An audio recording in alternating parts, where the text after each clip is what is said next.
जय हिंद दोस्तों, मैं रमनदीप आप सभी का यूपीएससी हिंदी के इस यूट्यूब प्लेटफॉर्म पर स्वागत करता हूं। दोस्तों, प्री बूस्टर सीरीज के अंतर्गत आज का जो टॉपिक है बेहद इंपॉर्टेंट है। ध्यान दीजिएगा, आज के टॉपिक के अंतर्गत जिन पॉइंट्स को यहां पर हम लोग देखने वाले हैं उनसे यूपीएससी और पीसीएस दोनों की परीक्षाओं में लगातार प्रश्न बनते रहे हैं।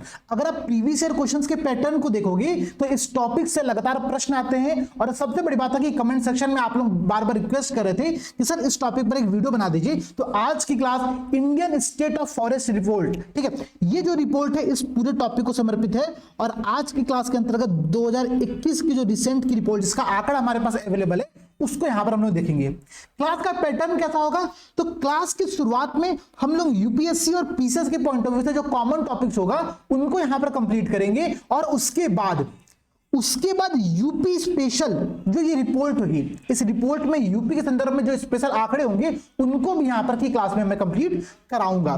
ठीक है, तो चलिए आज की क्लास को यहां पर शुरुआत करते हैं। क्लास की शुरुआत हम लोग कहां से करेंगे, हम लोग करेंगे एक बेहद इंपॉर्टेंट प्रश्न से। प्रीलिम्स का प्रश्न है, करंट अफेयर्स का प्रश्न है, ऐसे प्रश्न एग्जाम में जनरली पूछे जाते हैं यूपीएससी और पीसीएस दोनों में। ध्यान दीजिएगा प्रश्न पढ़िए क्या कह रहा है। प्रश्न कह रहा है कि tree city of the world, ठीक है, tree city of the world ये टैग किसके द्वारा दिया जाता है। एक प्रश्न यहां पर ये पूछा गया है। चार विकल्प आप लोगों के सामने दिख रहे होंगे, फाओ, यूनेप, यूएनडीपी और यूनेस्को। इसका सही आंसर क्या है दोस्तों, इसका सही आंसर से पहले हम लोग एक बार इस टॉपिक को ब्रीफली यहां पर स्टडी कर लेते हैं। देखो क्या कह रहा है। करंट अफेयर्स में टॉपिक इसलिए था क्योंकि अभी रिसेंट में मुंबई और हैदराबाद को संयुक्त रूप से 2021 का tree city of the world की यहां पर उपाधि या मान्यता यहां पर प्रदान किया गया। ठीक है, तो किन किन शहरों को भाई, तो मुंबई और हैदराबाद ऐसे दो शहर हैं भारत के जिनको 2021 के लिए tree city of the world की यहां पर मान्यता दी गई है। ये एक टैग होता है, ये टैग देता कौन है, तो दो संगठन यहां पर कार्य करते हैं। यूएन का एक संगठन है जिसमें आप यहां पर देखो तो विकल्प में लिखा भी हुआ है फाओ। ठीक है, फाओ की यहां पर बात की जा रही है, फूड एंड एग्रीकल्चर ऑर्गेनाइजेशन। ये जो संगठन है, ये संगठन इसके साथ अमेरिका का एक एनजीओ है या फिर मैं कहूं कि नॉन प्रॉफिटेबल ऑर्गेनाइजेशन है, ठीक है, आर्बर डे फाउंडेशन। तो एक आपका फाओ हो गया, एक आर्बर डे फाउंडेशन हो गया, ये दोनों संयुक्त रूप से ये टैग प्रदान करते हैं। इस टैग का उद्देश्य ये होता है कि शहर में रहने वाली जो कम्युनिटी है वो अपने शहर में, ठीक है, जो भी उसके अगल बगल वन है, पेड़ पौधे, उनकी सुरक्षा के लिए, उनके सहायता के लिए, उनको और ग्रो कराने के लिए इस पर कार्य करती है। तो tree city of the world का जो टैग है भारत में दो शहरों को, मुंबई और हैदराबाद को दिया गया है। ये टैग फाओ और अर्बन डे फाउंडेशन के द्वारा दिया जाता है। करंट अफेयर्स का एक बेसिक प्रश्न था, यहां से हम लोगों ने शुरुआत किया। इसके साथ ही साथ दोस्तों बेहद ध्यान रखना, यूपीएससी हिंदी की तरफ से लगातार 20 क्वेश्चन का एमसीक्यू प्लस 10 करंट अफेयर्स आप लोगों को इस चैनल पर प्रोवाइड कराया जाता है। इसकी लिंक आप लोग इस वीडियो के डिस्क्रिप्शन में देख सकते हो और वहां से इस चैनल को ज्वाइन करो। देखो कितने सारे लोग यहां पर क्या करते हैं, इस एमसीक्यू को यहां पर सॉल्व कर रहे हैं। तो आप भी एमसीक्यू सॉल्व करो, फ्री की एमसीक्यूज है, इसके माध्यम से आप लोग के रेगुलर क्वेश्चंस की प्रैक्टिस यहां पर होती रहेगी। चलिए स्टार्ट करते हैं आज के हम लोग टॉपिक को। ध्यान देना भाई, आज का टॉपिक हो बेहद इंपॉर्टेंट है, तो हम लोग ध्यान से इसको यहां पर पढ़ने का प्रयास करेंगे। ठीक है, टॉपिक क्या कह रहा है भाई, Indian state of forest report यहां पर बात की जा रही है। ये रिपोर्ट रिसेंट में जो आया था जिसका आंकड़ा 2021 का हमारे पास अवेलेबल है, इसको यहां पर हम लोग देखने का प्रयास करेंगे। ठीक है, देखो क्या कह रहा है। इस रिपोर्ट के संदर्भ में कुछ बेसिक इंफॉर्मेशन यहां पर नोट कर लेना। पहला इंफॉर्मेशन ये कि ये जो रिपोर्ट होती है ये द्विवार्षिक रिपोर्ट होती है। मतलब क्या कि 2 वर्षों में एक बार इसको पब्लिश किया जाता है। इसका मतलब क्या हुआ कि अगर ये रिपोर्ट 2021 में पब्लिश रिसेंट में हुई है तो इससे 2 साल पहले अर्थात 2019 में ये रिपोर्ट फिर से पब्लिश की गई थी। ठीक है, और उसके बाद अगर हम देखें तो रिसेंट में 2023 में ये रिपोर्ट पब्लिश की जाने वाली है। अभी किया नहीं गया, इसको किया जाएगा। तो जो हमारे पास रिसेंट का आंकड़ा है वो 2021 का है, और हम जो कंपेयर करेंगे, जो तुलना करेंगे कि कितना वन क्षेत्र बढ़ा, कितना वृक्ष क्षेत्र बढ़ा, ये 2019 के आंकड़ों से यहां पर हम लोग कंपेयर करने का प्रयास करेंगे। तो बिल्कुल ध्यान रखना, ये एक द्विवार्षिक रिपोर्ट है। ये जारी कौन करता है, तो जारी करने के लिए यहां पर एक संगठन है जिसका नाम है भारतीय वन सर्वेक्षण। ठीक है, forest survey of the India. अब ध्यान देना आप लोग भाई, ये जो फॉरेस्ट सर्वे ऑफ इंडिया है ये ministry of environment, forest and the climate change, ठीक है, जो पर्यावरण, वन और जलवायु परिवर्तन मंत्रालय है भारत का, उसके अंतर्गत स्थापित एक संगठन है। ठीक है, ये संगठन करता क्या है, तो यह संगठन भारत के वन के संदर्भ में एक रिपोर्ट जारी करता है जिसके बारे में आज की क्लास में हम लोग डिस्कस कर रहे हैं। कई बार पीसीएस की परीक्षाओं में प्रश्न पूछता है। प्रश्न क्या पूछेगा भाई कि फॉरेस्ट सर्वे ऑफ इंडिया ये एक स्टैच्यूटरी बॉडी है कि नहीं है, ध्यान रखना, ये एक स्टैच्यूटरी बॉडी नहीं है, ये एक सांविधिक निकाय नहीं है। सांविधिक निकाय वे निकाय होते हैं जिनकी स्थापना संसद के किसी अधिनियम के अंतर्गत, किसी एक्ट के अंतर्गत की जाती है। तो भारतीय वन सर्वेक्षण, फॉरेस्ट सर्वे ऑफ इंडिया क्या है, सांविधिक निकाय यहां पर नहीं है। इस पॉइंट को भी नोट कर लेना। इसके साथ ही साथ एक प्रश्न यहां पर और बनता है, प्रश्न बनता है कि इसका हेडक्वार्टर कहां पर है। तो इसका हेडक्वार्टर नोट करें दोस्तों, देहरादून में इसका हेडक्वार्टर है, और ये एग्जाम में कई बार प्रश्न पूछा गया है। ठीक है, 1987 में पहली बार फॉरेस्ट सर्वे रिपोर्ट यहां पर पब्लिश किया गया था। इसको भी आप लोग यहां पर एक डेट याद रख सकते हो। ठीक है, कि 1987 में पहली बार पब्लिश किया गया था। 2021 का जो रिपोर्ट है वो इसका 17वां पब्लिकेशन है, 17वां प्रकाशन है। ये भी एक इंपॉर्टेंट बात इसके संदर्भ में यहां पर है। अभी तक हमने देखा क्या, हमने देखा कि ये रिपोर्ट बेसिक संदर्भ में, इसका हिस्टोरिकल बैकग्राउंड क्या है। ये रिपोर्ट जारी कौन करता है, तो फॉरेस्ट सर्वे ऑफ इंडिया, जो कि ministry of environment, forest and climate change के अंतर्गत एक संगठन है। ठीक है, ये संगठन द्विवार्षिक तौर पर 2 वर्ष में एक बार रिपोर्ट प्रकाशित करता है। 1987 में पहली बार इस रिपोर्ट को पब्लिश किया गया था, और 2021 का जो रिपोर्ट है ये 17वां प्रकाशन यहां पर होगा। इस बात को आप लोग ध्यान में रखना। ये रिपोर्ट इंपॉर्टेंट क्यों है, ये रिपोर्ट इंपॉर्टेंट इस वजह से है कि ये रिपोर्ट बताता है कि भारत जो है, भारत विश्व के उन कुछ चुनिंदाओं देशों में शामिल है जहां पर वन का जो दायरा है वो लगातार बढ़ रहा है। हालांकि हम लोग देखेंगे कि वन का दायरा बढ़ने के पीछे क्या क्या कारण है, यहां पर मैं आप लोगों को ब्रीफली इसके बारे में भी समझाऊंगा। लेकिन ध्यान रखना, ये रिपोर्ट साफ तौर पर कहता है कि भारत में वन का दायरा बढ़ रहा है। किस प्रकार से बढ़ रहा है मैं डिस्कस करूंगा। साथ में एक बात और ध्यान रखो, पूरे विश्व में, ठीक है, पूरे विश्व में अगर हम लोग वन क्षेत्र की बात करें तो भारत की जो रैंकिंग आएगी वो भारत की रैंकिंग 10 नंबर पर है। ठीक है, भारत की रैंक कहां पर है भाई, भारत की रैंक 10th नंबर पर है। पहले स्थान पर यहां पर कौन होगा, तो आप लोग नोट कर सकते हो कहीं पर, पहले स्थान पर यहां पर आप लोगों का रशिया है। ठीक है, रूस जो है वो पूरे विश्व भर में वन के क्षेत्र में, क्षेत्रफल के पॉइंट ऑफ व्यू से नंबर 1 पर आता है। भारत नंबर 2 पर यहां पर था, भारत 10वें नंबर पर शामिल है। ठीक है, परसेंटेज के अकॉर्डिंग ये बात यहां पर आप लोग ध्यान में रखना। अब यहां पर कुछ पॉइंट और ध्यान रखो, पॉइंट ध्यान में है आप लोग यहां पर ये बात को रखना कि अगर हम भारत के कुछ स्टेट के संदर्भ में बातें बताएं तो भारत में 5 ऐसे स्टेट हैं। ठीक है, मैं आप लोगों को डिस्कस करूंगा। भारत में 5 ऐसे स्टेट हैं जहां पर वन जो क्षेत्र है, परसेंटेज के अकॉर्डिंग, उनका जो क्षेत्रफल है उसके परसेंटेज के अकॉर्डिंग 75% से ज्यादा क्षेत्र पर क्या है, वन विद्यमान है। भारत के ऐसे 5 राज्य एग्जिस्ट करते हैं। इसके अलावा भारत में करीब ऐसे 17 राज्य हैं जहां पर 33% से अधिक वन क्षेत्र विद्यमान है। ठीक है, 33% से अधिक क्षेत्र पर वन क्षेत्र विद्यमान है। ये बातें इस रिपोर्ट के अंतर्गत बताई गई है। तो ये तो बेसिक इंफॉर्मेशन था। अभी तक आपने जितने पॉइंट्स देखे ना, ये बेसिक इंफॉर्मेशन है।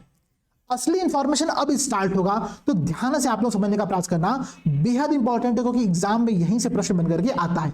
ठीक है, देखो एक स्टेटमेंट ये भी दे सकता है कि भारत के 7 राज्यों में 75% से अधिक क्षेत्रफल पर क्या है, वन क्षेत्र एग्जिस्ट करते हैं। तो ध्यान रखना, 7 नहीं, केवल 5 ऐसे क्षेत्र है, 5 ऐसे राज्य जहां पर 75% से ज्यादा क्षेत्रफल पर क्या है कि वन क्षेत्र एग्जिस्ट करता है। अब देखो, ये रिपोर्ट बताती है कि किन किन राज्यों में वन के क्षेत्रफल में क्या हुआ है, वृद्धि हुआ है। एक बार हम लोग ये आंकड़ा देखते हैं, फिर हम लोग भारत के संदर्भ में कुछ आंकड़े वहां पर भी देखेंगे। अगर मैं ये आंकड़ा आप लोगों को एरिया के अकॉर्डिंग बताऊं, अगर मैं आंकड़ा आप लोगों को क्षेत्रफल के अकॉर्डिंग बताऊं, तो सबसे ज्यादा जो वृद्धि हुआ है, ठीक है, वन क्षेत्रफल में, वो आपका आंध्र प्रदेश में हुआ है। ठीक है, 647 स्क्वायर किलोमीटर क्षेत्रफल में यहां पर वृद्धि देखने को मिला है। इसके बाद देखो, आंध्र प्रदेश के बाद आप लोगों का तेलंगाना 2nd नंबर पर आता है, उड़ीसा, कर्नाटक, झारखंड, ये क्रम यहां पर विद्यमान है। लेकिन सबसे अधिक एरिया के पॉइंट ऑफ व्यू से जो वन क्षेत्रफल में वृद्धि हुआ है वो हुआ है आपका आंध्र प्रदेश में। वहीं पर अगर ये गेन का जो आंकड़ा है, ठीक है, इस गेन के आंकड़ों को आप लोग एरिया के अकॉर्डिंग छोड़ करके अगर आप लोग परसेंटेज के अकॉर्डिंग देखोगे, ठीक है, कि कितना परसेंटेज कहां पर वृद्धि हुआ है, तो सबसे ज्यादा जो परसेंटेज वृद्धि हुआ है वो तेलंगाना में हुआ है, और तेलंगाना के बाद आप लोगों का आंध्र प्रदेश आएगा और फिर उड़ीसा आएगा। तो 2 प्रकार के प्रश्न यहां पर बन सकते हैं, ध्यान रखना। पहला जो प्रश्न बन सकता है कि प्रश्न देगा कि निम्नलिखित में से किस राज्य के अंतर्गत सबसे अधिक क्षेत्रफल, वन क्षेत्रफल में वृद्धि देखी गई है। ठीक है, ये आप लोगों का एक प्रश्न रहेगा। 4 विकल्प देगा, आंध्र प्रदेश, तेलंगाना, उड़ीसा और कर्नाटक। आंसर क्या होगा, आंध्र प्रदेश, क्योंकि हम क्षेत्रफल के अकॉर्डिंग बात करें, हम एरिया के अकॉर्डिंग बात करें। वहीं पर अगर हम लोग परसेंटेज के अकॉर्डिंग बात करेंगे तो वो आंसर चेंज होकर के तेलंगाना हो जाएगा। देखो आंध्र प्रदेश और तेलंगाना में डिफरेंस ज्यादा नहीं है, 647 और 632, क्योंकि तेलंगाना एक छोटा राज्य है तो यहाँ पे परसेंटेज के अकॉर्डिंग जो चेंज हो रहा है वो ज्यादा हो रहा है। तो तेलंगाना क्या होगा, परसेंटेज के अकॉर्डिंग नंबर 1 पर होगा और आंध्र प्रदेश क्षेत्रफल के अकॉर्डिंग नंबर 1 पर होगा। ये दो आंकड़ा आप लोग यहाँ पर ध्यान में रखना। इसके अलावा ये रिपोर्ट कहती है कि किन किन क्षेत्रों में कमी देखने को मिला। तो जितने कमी देखने को मिलेगा ना, उसमें सबसे ज्यादा कौन से स्टेट होंगे पता है? वही स्टेट होंगे जहां पर वन की मात्रा बहुत ज्यादा पहले से विद्यमान थी। जैसे कि जितने नॉर्थ ईस्ट के राज्य हैं, ठीक है, जितने उत्तर पूर्वी क्षेत्र के राज्य हैं, उन राज्यों में वन का जो क्षेत्रफल है वो बहुत ज्यादा है। तो वहां पर जो डेवलपमेंट कार्य होगा, ठीक है, जब हम लोग लुक ईस्ट नीति, ईस्ट नीति के अंतर्गत उन क्षेत्रों में डेवलपमेंट करेंगे तो ऑब्वियसली वहां के वन क्षेत्रों को नुकसान होगा। तो सबसे ज्यादा जो कमी देखने को मिल रहा है वो कमी आपका अरुणाचल प्रदेश में देखने को मिल रहा है। ये एक पॉइंट ध्यान में रखना, ठीक है। तो ये एक पॉइंट आप लोग नोट कर लेना कि क्षेत्रफल के अकॉर्डिंग से सबसे कमी जो देखने को मिला है वो अरुणाचल प्रदेश में देखने को मिल रहा है। ये 3 डाटा आप लोग संदर्भ में बेहद इंपॉर्टेंट है, इनको आप लोग नोट कर लेना। अब यहां पर मैं आप लोगों को भारत के संदर्भ में कुछ विशेष इंपॉर्टेंट फैक्ट्स बता रहा हूं, ध्यान से समझना, बेहद इंपॉर्टेंट है। अगर हम पूरे भारत में वन और वृक्ष के आवरण की बात करें, ध्यान रखना, एक दो टर्म आप लोगों को पहले क्लियर कर दे रहा हूं। ये टर्म होते क्या है, देखो, एक होता है हम लोग कहते हैं फॉरेस्ट एरिया, जिसको हम लोग कहते हैं वन क्षेत्र, ठीक है, फॉरेस्ट एरिया होता है। दूसरा हम लोग कहते हैं फॉरेस्ट कवर, ठीक है, इसको हम लोग कहते हैं वन आवरण। तो फॉरेस्ट एरिया और फॉरेस्ट कवर में डिफरेंस ये होता है कि जो फॉरेस्ट एरिया होता है वो सरकारी रिकॉर्ड के अनुसार भूमि में इसको हम लोग वन मानते हैं, ठीक है, जबकि जो फॉरेस्ट कवर होता है वो किसी भी भूमि पर पेड़ों की उपस्थिति को दर्शाता है। इसी को हम लोग वृक्ष आवरण भी कहते हैं। तो दो टर्म की बात करें हम लोग, फॉरेस्ट एरिया और फॉरेस्ट कवर, ठीक है। फॉरेस्ट एरिया क्या है, जिस पर सरकारी रिकॉर्ड के अंतर्गत इसको वन माना गया है, और फॉरेस्ट कवर क्या है कि वन के अलावा जिन जिन क्षेत्रों पर भी आपको पेड़ पौधे देखने को मिल रहा है उसको हम वन आवरण, फॉरेस्ट कवर यहां पर कहेंगे, ठीक है। अब देखो कि पूरे भारत में, ठीक है, वन और वृक्षों के आवरण में फॉरेस्ट एरिया एंड कवर में क्या हो रहा है, यहां पर आपको वृद्धि देखने को मिला है, इसकी बात कर रहा है। ध्यान रखना, 2019 की रिपोर्ट के अकॉर्डिंग भारत में जो forest area and forest cover है उसमें वृद्धि देखी गई है। एक सबसे इंपॉर्टेंट पॉइंट आप लोग का यहां पर ये है।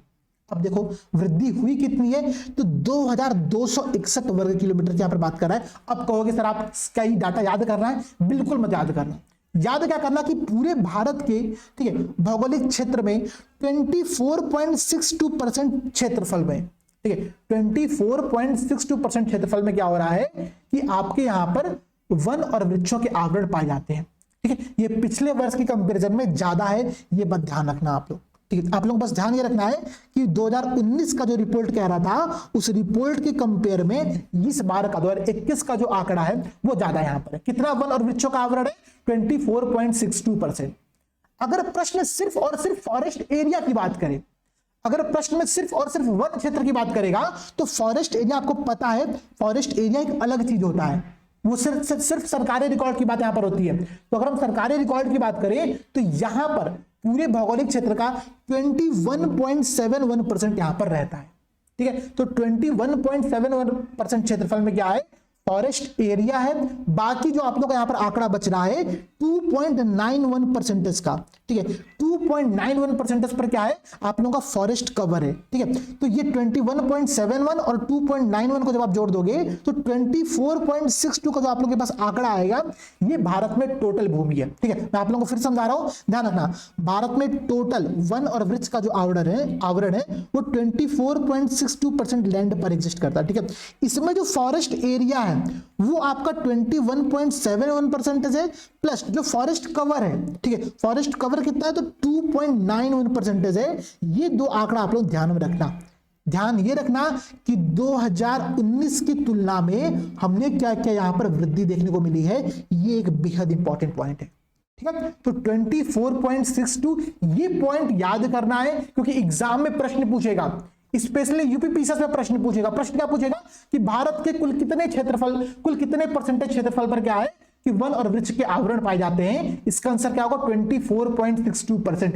इसको भी दो पार्ट में आप लोग डिवाइड करो, एक फॉरेस्ट एरिया कितना है? तो 21.71% है, और जो फॉरेस्ट कवर है वो 2.91% यहां पर आप लोगों का टोटल एरिया पर आप लोगों का फॉरेस्ट कवर पाया जाता है, ठीक है। तो ये डाटा आप लोगों को यहां पर ध्यान में रखना है, बेहद इंपॉर्टेंट पॉइंट है। एग्जाम में प्रश्न यही बनेगा, मैं गारंटी लेकर के आप लोगों को बता रहा हूं। अब देखो भाई, अब कह रहा कि भारत में अगर हम, ठीक है, सबसे ज्यादा वन क्षेत्र के राज्यों की बात करें, ठीक है, तो दो आंकड़े यहां पर बनेंगे फिर से, एक एरिया के पॉइंट ऑफ व्यू से, एक परसेंटेज के पॉइंट ऑफ व्यू से। हम लोग को दोनों पॉइंट यहां पर देखने हैं। अभी हमने क्या देखा था, इससे पहले हमने देखा था कि जो गेन हुआ है 2019 की तुलना में 2021 में जो वन क्षेत्रों में गेन हुआ है, उसमें हमने एरिया के परसेंटेज से, एरिया के पॉइंट ऑफ व्यू से और परसेंटेज के पॉइंट ऑफ व्यू से यहां पर आंकड़ा देखा था। एरिया के पॉइंट ऑफ व्यू से आपका आंध्र प्रदेश नंबर 1 पर था और परसेंटेज के पॉइंट ऑफ व्यू से यहां पर आप लोगों का तेलंगाना नंबर 1 पर था। दो पॉइंट आप लोगों को याद होने चाहिए। इसके अलावा जो लॉस हुआ है वो एरिया के पॉइंट ऑफ व्यू से क्या आप लोग अरुणाचल प्रदेश है, परसेंटेज के पॉइंट ऑफ व्यू से भी आप लोगों को यही पॉइंट ध्यान में रखना है, ठीक है। तो ये गेन और लॉस का आंकड़ा यहां पर आपने देखा था। अब अगर हम वास्तव में कितने वन क्षेत्र किस राज्य में सबसे ज्यादा पाए जाते हैं, तो एरिया के पॉइंट ऑफ व्यू से ध्यान रखना, एरिया के पॉइंट ऑफ व्यू से मध्य प्रदेश यहां पर नंबर 1 है। बस आप लोगों को पहला ही आंकड़ा ध्यान रखना है, बाकी से याद करने की कोई आवश्यकता नहीं है। कई बार कंफ्यूजन यहां पर क्या होगा कि क्षेत्रफल की दृष्टि से जब आप सोचोगे कि नॉर्थ ईस्ट का कोई स्टेट होगा, नहीं, नॉर्थ ईस्ट का स्टेट यहां पर नहीं है, यहां पर मध्य प्रदेश नंबर 1 पर है। ये एक बेहद इंपॉर्टेंट पॉइंट है। जो मामा का इलाका है ना, हमारे मामा ने वनों का बड़ा अच्छा आच्छादन करके रखा हुआ है, तो मामा को ध्यान रखना आप लोग कि मामा का जो गांव होता है उस गांव में वन की मात्रा क्या है, सबसे ज्यादा है, क्षेत्रफल के पॉइंट ऑफ व्यू से, एरिया के पॉइंट ऑफ व्यू से। अगर मैं परसेंटेज की बात करूं तो परसेंटेज के पॉइंट ऑफ व्यू से हम लोग को नॉर्थ ईस्ट में शिफ्ट होना पड़ेगा, और वो कौन सा स्टेट है, वो है मिजोरम, ठीक है। तो एम दोनों में आ रहा है। अगर आपसे प्रश्न पूछे कि सबसे अधिक, ध्यान रखना, मैक्सिमम वन क्षेत्र कहां पर है, तो दो आंसर बनेगा, एक बनेगा एम, एक बनेगा एम। एक एम क्या होगा, एक होगा आपका मध्य प्रदेश, दूसरा एम क्या होगा, ये होगा आपका मिजोरम, ठीक है, मिजोरम होगा आप लोगों का। तो जो मध्य प्रदेश होगा वो क्षेत्रफल के पॉइंट ऑफ व्यू से है, जो मिजोरम है वो आप लोगों का परसेंटेज के पॉइंट ऑफ व्यू से। ये दो आंकड़े यहां पर आप लोग ध्यान में रखना, ठीक है। पॉइंट क्लियर हो गया। अब देखो यहां पर एक कुछ इंपॉर्टेंट पॉइंट यहां पर आप लोग और समझने का प्रयास करो। यहां पर मैं आप लोग को एक आंकड़ा और बता रहा हूं। अगर हम लोग मिनिमम, सबसे मिनिमम कहां पर वन क्षेत्र पाया जाता है, इसका मैं अगर आप लोगों को आंकड़ा बताऊं तो ये आंकड़ा भी नोट कर लेना, ठीक है। क्षेत्रफल की दृष्टि से सबसे कम जो वन आच्छादित राज्य है वो कौन सा होगा, सोचने का प्रयास करो। आप लोग कुछ और सोचोगे। अब जो मैं आंसर बता रहा हूं ध्यान रखना, बेहद इंपॉर्टेंट है। इसका आंसर है हरियाणा। क्षेत्रफल के दृष्टिकोण से भी और परसेंटेज के दृष्टिकोण से भी पूरे भारत में सबसे कम वन आच्छादन जहां पर है उसका नाम है हरियाणा। परसेंटेज के पॉइंट ऑफ व्यू से यहां पर सिर्फ 3.6% क्षेत्रफल पर आपको वन देखने को मिलेगा, क्योंकि यहां पर खेती बहुत बड़ी मात्रा में होती है। यहां पर एग्रीकल्चर पॉइंट ऑफ व्यू से लोग शिफ्ट कर रहे हैं। तो सबसे कम वन आच्छादन, सबसे कम वन आच्छादन जो है, ठीक है, जो फॉरेस्ट कवर, जो फॉरेस्ट एरिया है, अगर हम या तो एरिया के पॉइंट ऑफ व्यू से बात करें या तो परसेंटेज के पॉइंट ऑफ व्यू से बात करें, इसका आंसर आप लोगों का मिजोरम होगा, सॉरी हरियाणा होगा। ध्यान रखना, हरियाणा यहां पर आंसर होगा। एकदम कंफ्यूज नहीं होना है और इसको पॉइंट आप लोगों को ऐसे याद करना। सेंसस वाली क्लास में मैंने आप लोगों को क्या बताया था कि हरियाणा में सेक्स रेशियो भी बहुत कम है, और इस पर पिछले 3-4 सालों में 2 बार प्रश्न पूछा गया है। तो ये प्रश्न यहां पर भी आ सकता है एग्जाम के अंतर्गत। बेहद सिंपल तौर पर याद करने का प्रयास करना। यहां पर 2-3 पॉइंट मैं आप लोगों को और ऐड करता हूं। जैसे कि अगर मैं परसेंटेज के पॉइंट ऑफ व्यू से आप लोगों को बताऊं, ठीक है, तो मैंने आप लोगों को सबसे अधिक स्टेट जो बताया था उसका आंसर था मिजोरम। लेकिन अगर यहां पर मैं यूनियन टेरिटरीज को भी ऐड कर दूं, अगर मैं केंद्र शासित जो प्रदेश होते हैं, ठीक है, जो संघ शासित प्रदेश होते हैं, यूनियन टेरिटरीज होती है, उनको भी अगर यहां पर मैं ऐड कर दूं तो यहां पर आपका नंबर 1 पर आएगा लक्षद्वीप। लक्षद्वीप के करीब 90% भूभाग पर क्या है, आपको फॉरेस्ट एरिया देखने को मिलेगा। मिजोरम में करीब 85% भूमि है ऐसी, ठीक है। तो ध्यान रखना, लक्षद्वीप नंबर 1 पर है यूटीज के पॉइंट ऑफ व्यू से, और अगर हम राज्य की बात करेंगे स्पेशली तो मिजोरम यहां पर आपका नंबर 1 होगा। आंकड़े ध्यान में आ रहे हैं? उम्मीद कर रहा हूं कि आप लोगों को आंकड़े याद हो रहे होंगे। क्लास के एंड में मैं आप लोगों को इंपॉर्टेंट पॉइंट फिर से एक बार समराइज कराऊंगा। निश्चिंत रहना, क्लास के बाद आप लोगों को दोबारा से इसको याद करने की आवश्यकता बिल्कुल नहीं पड़ने वाली है, ठीक है। अब देखो मैंग्रोव क्षेत्र का आप लोग आंकड़ा देखो भाई। मैंग्रोव जो होते हैं, मैंग्रोव के संदर्भ में क्या कह रहा है, बहुत बड़ी वृद्धि भारत में किया गया है।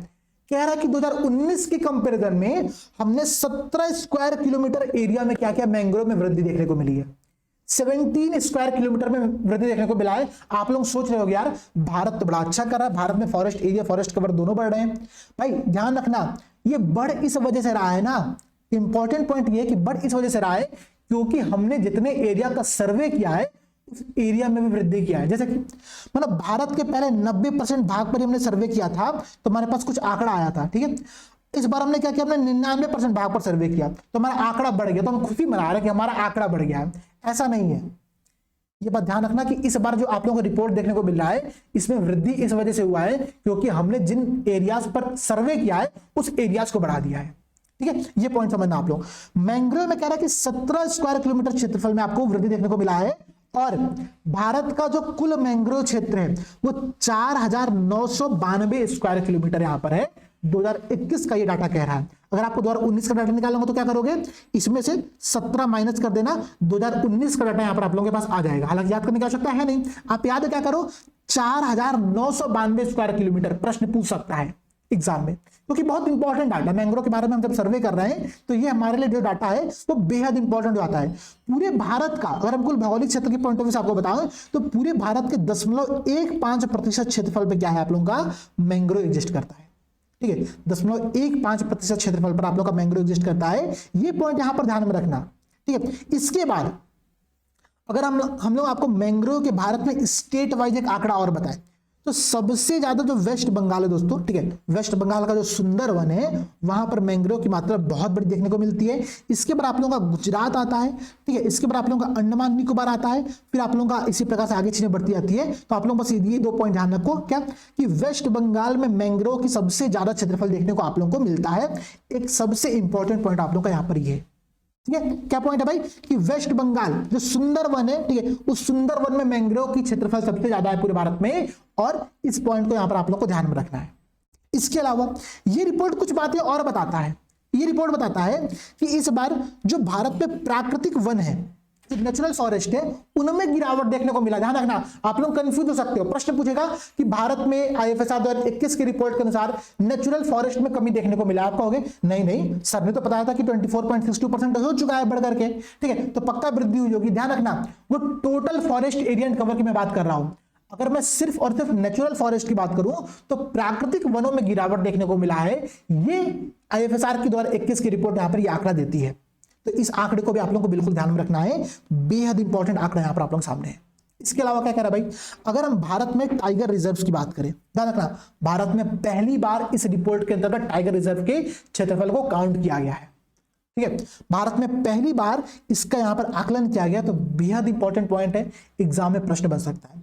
इससे पहले हमारे पास 2011 का एक रिपोर्ट था, हालांकि वो इस रिपोर्ट के अंतर्गत नहीं, वो आईएफएसआर रिपोर्ट के अंतर्गत नहीं है। हमारे पास 2011 में एक टाइगर रिजर्व का टोटल क्षेत्रफल था, उसके कंपैरिजन में यहां पर हमने कुछ तुलना किया हुआ है। तुलना कैसी है पर देखने का प्रयास करना कि अगर हम 2011 के अकॉर्डिंग बताएं तो टाइगर रिजर्व में जो वनों की मात्रा है उसमें कमी देखने को मिला है, ये बात यहां पर ये कहता है। ठीक है, अब समझना क्या कह रहा है। अगर हम क्षेत्रफल के अकॉर्डिंग, ठीक है, अगर हम क्षेत्रफल के अकॉर्डिंग बताएं कि सबसे ज्यादा, ठीक है, किस टाइगर रिजर्व में वन क्षेत्र पाए जाते हैं, तो नोट कर सकते हो आप लोग चाहो तो। ठीक है, एक आप लोगों का नागार्जुन सागर श्रीशैलम टाइगर रिजर्व है। ठीक है, नागार्जुन सागर श्रीशैलम, ठीक है, ये कहां पर है, ये आपका आंध्र प्रदेश में सबसे ज्यादा क्षेत्रफल के पॉइंट ऑफ व्यू से, यहां पर मैं लिख भी दे रहा हूं, एरिया के पॉइंट ऑफ व्यू से सबसे ज्यादा जो टाइगर रिजर्व में वन पाए जाते हैं वो नागार्जुन सागर श्रीशैलम में पाए जाते हैं। ठीक है, इसके बाद आप देखोगे यहां पर तो उड़ीसा का सिमलीपाल यहां पर आप लोगों का आता है। उड़ीसा का एक टाइगर रिजर्व है जिसका नाम है सिमलीपाल। ठीक है, अच्छा, ये तो आप लोगों का एरिया के पॉइंट ऑफ व्यू से हो गया। अगर मैं परसेंटेज के पॉइंट ऑफ व्यू से बताऊं तो अरुणाचल प्रदेश का जो पक्के टाइगर रिजर्व है, ध्यान रखना, अरुणाचल प्रदेश के पक्के टाइगर रिजर्व में 97% फॉरेस्ट कवर देखने को मिलता है। 97% फॉरेस्ट कवर देखने को मिलता है। सबसे इंपॉर्टेंट पॉइंट यहां पर आप लोगों का ये है। इसके बाद क्या है भाई, इसके बाद अगर आप लोग ध्यान रखोगे तो एक पॉइंट आप लोग और देख लो, मध्य प्रदेश का एक है अचानकमार। ठीक है, अचानकमार टाइगर रिजर्व। ठीक है, अच्छा, प्रश्न ये भी पूछेगा कि अचानकमार टाइगर रिजर्व किस स्टेट में पाया जाता है, तो मध्य प्रदेश में। पक्के टाइगर रिजर्व कहां पर, अरुणाचल प्रदेश में। नागार्जुन सागर श्रीशैलम कहां पर है, आंध्र प्रदेश में। सिमलीपाल कहां पर है, उड़ीसा में। ये सारे पॉइंट ध्यान रखना, आज की क्लास में जितने फैक्ट बता रहा हूं सारे एग्जाम के लिए इंपॉर्टेंट है, और प्रश्न यहीं से बनते हैं और कहीं से प्रश्न नहीं बनते हैं। और देखो भाई, क्या अगर हम वन क्षेत्र की बात करें, ठीक है, टाइगर रिजर्व की बात करें टोटल, तो सबसे ज्यादा किस टाइगर रिजर्व में वृद्धि देखने को मिला है, तो वो है वेस्ट बंगाल का बक्सा या बुक्सा टाइगर रिजर्व। ठीक है, वेस्ट बंगाल का जो बुक्सा टाइगर रिजर्व है, सबसे ज्यादा इस क्षेत्र में, इस टाइगर रिजर्व में वन क्षेत्र में वृद्धि हुआ है। इस पॉइंट को भी आप लोग नोट कर सकते हो, क्योंकि टाइगर रिजर्व का आंकलन हम पहली बार कर रहे हैं, इसलिए पूरा पॉइंट बेहद इंपॉर्टेंट है। ठीक है, अब देखो सबसे ज्यादा कमी कहां देखने को मिली है, तो कवल तेलंगाना में। ठीक है, कवल तेलंगाना में सबसे ज्यादा कमी देखने को मिला है। और ध्यान रखना, 2011 के आंकड़ों की तुलना में 2021 का जो टाइगर रिजर्व का आंकड़ा यहां पर हमने लिया इस रिपोर्ट के अंतर्गत, इसमें वन क्षेत्रों में कमी देखने को मिला है। और यह पॉइंट आप लोगों को याद होना चाहिए। कंफ्यूज मत होना, प्राकृतिक वनों में गिरावट हुआ है, टाइगर रिजर्व के क्षेत्रफल में गिरावट है, बस यही दो जगह पे गिरावट हुआ है। बाकी जितना हमने पॉइंट्स अभी तक देखा, मैंग्रोव में वृद्धि हुआ है, फॉरेस्ट कवर में वृद्धि हुआ है, फॉरेस्ट एरिया में वृद्धि हुआ है, ये सारे पॉइंट्स आप लोगों को याद होने चाहिए। ठीक है, पॉइंट क्लियर। अब हम लोग देखते हैं क्या यूपी स्पेशल के संदर्भ में कुछ आंकड़े, यूपी स्पेशल के संदर्भ में मैं कुछ विशेष आंकड़े आप लोगों को दूंगा। ध्यान रखना, यूपी पीसीएस में बेहद इंपॉर्टेंट है, प्रश्न यहीं से बनता है, गारंटी है। देखो भाई क्या कह रहा है कि अगर हम पूरे यूपी के भौगोलिक क्षेत्रफल की बात करें तो 6.15% क्षेत्रफल पर क्या है, वन आवरण पाया जाता है, फॉरेस्ट कवर यहां पर पाया जाता है यूपी के उत्तर प्रदेश के 6.15% भौगोलिक क्षेत्रफल पर। ठीक है, इसको आप लोग ऑन एवरेज तौर पर 6% यहां पर याद कर सकते हो। ठीक है, एक पॉइंट क्लियर हो गया आप लोगों का यहां पर। ठीक है, यूपी में भी वन रिपोर्ट में जो वन क्षेत्रफल में जो क्या है वृद्धि देखने को मिला है, कितना वृद्धि, तो 12.24 स्क्वायर किलोमीटर वृद्धि देखने को मिला है। आप लोगों को ये आंकड़ा इंपॉर्टेंट नहीं, आंकड़ा ये इंपॉर्टेंट है कि वृद्धि देखने को मिला है। ठीक है, तो भारत में जैसे आप लोगों को वृद्धि देखने को मिला था, उसी प्रकार से यूपी में भी आप लोगों को वृद्धि देखने को मिला है। इस पॉइंट को आप लोग नोट कर सकते हो। इसके बाद यहां पर कुछ आंकड़े दिए हुए हैं, ठीक है, मैं आप लोगों को इस आंकड़े के थ्रू नहीं जाऊंगा, मैं आप लोगों को यहां पर समराइज फॉर्मेट में बता रहा हूं, नोट कर लेना, बेहद इंपॉर्टेंट है। ठीक है, देखो भाई अगर हम यहां पर बात करें, ठीक है, तो एरिया वाइज यहां पर मैं बात कर रहा हूं, यहां पर परसेंटेज वाइज बात कर रहा हूं। ठीक है, और सिमिलर तौर पर यहां पर मैं एरिया और सिमिलर तौर पर परसेंटेज, एक ग्राफ बना रहा हूं आप लोगों को, एक चार्ट बना रहा हूं, चाहो तो आप लोग पहले में साथ नोट कर सकते हो, बेहद इंपॉर्टेंट है। ठीक है, इससे प्रश्न आएगा। अच्छा देखो भाई क्या बता रहा हूं यहां पर मैं बता रहा हूं कि किन किन क्षेत्रों में सर्वाधिक है ये। ठीक है, सर्वाधिक, और ये मैं बता रहा हूं न्यूनतम, मिनिमम कहां पर है। ठीक है, तो अगर मैं यूपी के डिस्ट्रिक्ट वाइज सबसे अधिक फॉरेस्ट एरिया कहां पर देखने को मिलता है, इसका मैं अगर आप लोगों को आंकड़ा बताऊं तो नंबर 1 पर यहां पर आप लोगों का सोनभद्र आएगा। ठीक है, सोनभद्र आएगा एरिया के पॉइंट ऑफ व्यू से। सेकंड आप लोगों का खीरी आएगा। ठीक है, खीरी आप लोग यहां पर देख सकते हो। और थर्ड आप लोगों का मिर्जापुर आएगा। ठीक है, ये वही मिर्जापुर है मुन्ना भैया वाला। ठीक है, मिर्जापुर है, इसको आप यहां पर देख लेना। ठीक है, इसको आप लोग नोट कर सकते हो, जो मिर्जापुर है ये आप लोगों को मुन्ना भैया वाला। ठीक है, तो नंबर 1 एरिया के पॉइंट ऑफ व्यू सबसे अधिक अगर हम वन आवरण कहां पर यूपी किस डिस्ट्रिक्ट में है, तो वो आप लोगों का सोनभद्र है। अगर मैं परसेंटेज के पॉइंट ऑफ व्यू से बताऊं तो भदोई है। मैं बस आप लोगों को पहला ही आंकड़ा दूंगा। ठीक है, बाकी मैं दूसरे तीसरे आंकड़ा आप लोगों को दूंगा ही नहीं। ठीक है, भदोई परसेंटेज में सबसे ज्यादा, सॉरी एक मिनट, भदोई नहीं है, ये सबसे अधिक परसेंटेज के अकॉर्डिंग क्या है आप लोगों का, वो भी सोनभद्र ही है। ठीक है, वो भी आप लोगों का यहाँ पर सोनभद्र ही है। ठीक है, अब देखो न्यूनतम की अगर मैं बात बताऊं तो भदोई क्षेत्रफल के दृष्टिकोण से पहले नंबर पर है, और परसेंटेज के दृष्टिकोण से भी क्या आप लोगों का है, वो भदोई नंबर 1 पर है। ठीक है, तो बिल्कुल कंफ्यूज नहीं होना है। अब 2 पॉइंट यहाँ पर आप लोग ध्यान रखो, क्या भाई, सोनभद्र और भदोई। ठीक है, अगर आपसे कोई पूछे कि यूपी के किस जिले में सबसे अधिक वन आवरण है, तो क्या आप उसे ये प्रश्न पूछोगे कि भाई आप एरिया के अकॉर्डिंग पूछ रहे हो कि परसेंटेज के अकॉर्डिंग पूछ रहे हो, क्योंकि दोनों का आंसर क्या होगा, सोनभद्र होगा। ठीक है, यहां पर आप देखो तो यहां पर रिपोर्ट दिया भी हुआ है, यहां पर सोनभद्र का रिपोर्ट आप लोगों को देखने को मिलेगा भी कि सबसे अधिक परसेंटेज के अकॉर्डिंग भी क्या है, सोनभद्र कह रहा है। अगर हम न्यूनतम जिलों की बात करें परसेंटेज के अकॉर्डिंग, भदोई कह रहा है। ठीक है, अगर हम न्यूनतम क्षेत्रफल के अकॉर्डिंग बात करें तो उसका आंसर भी क्या होगा, भदोई होगा। तो ये आंकड़े आप लोग को याद करने के लिए कंफ्यूज नहीं होना है। मैंने आप लोग को 2 आंकड़े बताए, सोनभद्र और भदोई। सोनभद्र में सबसे अधिक वन आवरण है, भदोई में सबसे कम वन आवरण है। ठीक है, पॉइंट क्लियर। परसेंटेज और एरिया वाइज दोनों का आंसर आप लोग का यहां पर यही होगा। क्लियर है ना, एकदम बेसिक प्रश्न मैंने आप लोगों से पूछा है। और इस प्रश्न के बाद आज की क्लास में मैं आप लोगों को एक होमवर्क प्रश्न दे रहा हूं। ठीक है, इस होमवर्क प्रश्न का आंसर आप लोग क्या करना है, इस वीडियो के कमेंट सेक्शन में आप लोगों को देना। प्रश्न क्या है कि निम्नलिखित में से किसके अंतर्गत, ठीक है, भारत का जो वन आवरण है उसका लक्ष्य हमने 33% का यहां पर रखा हुआ है। ठीक है, 33% का हमने फॉरेस्ट एरिया का टारगेट किसके अंतर्गत किया गया है, यह प्रश्न है। 4 विकल्प है, wild life protection act 1972, forest right act 2002, ठीक है, इन्वायरमेंट प्रोटेक्शन एक्ट 1986 और नेशनल फॉरेस्ट पॉलिसी राष्ट्रीय वन नीति 1980। ठीक है, ये 4 विकल्प है, इसका सर आप लोग कमेंट सेक्शन में देना। बेहद इंपॉर्टेंट प्रश्न है, प्रीवियस ईयर में कई बार पूछा गया है, और आज की क्लास में जितना हमने पॉइंट देखा था मैं अब आप लोगों को समराइज करा रहा हूं। ध्यान रखना, पहला पॉइंट क्या भाई, पहला तो हमने ये देखा था कि जो एक रिपोर्ट होती है, क्या नाम है, tree city of the world. Bharat में मुंबई और हैदराबाद को इसका टैग प्रदान किया गया है, किसके द्वारा, फाओ के द्वारा और आर्बर डे फाउंडेशन के द्वारा। ठीक है, पॉइंट खत्म यहां पर। अब देखो इसके बाद ये जो रिपोर्ट है, ये रिपोर्ट 17वां प्रकाशन है, फॉरेस्ट सर्वे ऑफ इंडिया को प्रकाशित करता है। Ministry of environment forest and the climate change के अंतर्गत ये एक बॉडी है। ठीक है, और अभी ये जो रिपोर्ट है 17 पब्लिकेशन है।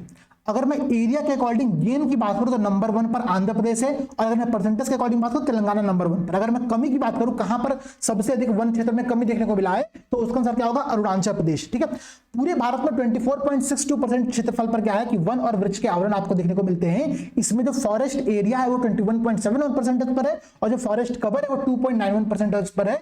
ये पॉइंट आप लोग यहां पर ध्यान रखना। इसके अलावा पूरे अगर हम भारत में ठीक है क्षेत्रफल के दृष्टिकोण से वन सबसे ज्यादा कहां पर, तो नंबर 1 पर मध्य प्रदेश है, नंबर 2 पर अरुणाचल प्रदेश है। यहीं पर कंफ्यूज नहीं होना है, एम याद रखना है, मध्य प्रदेश और मिजोरम।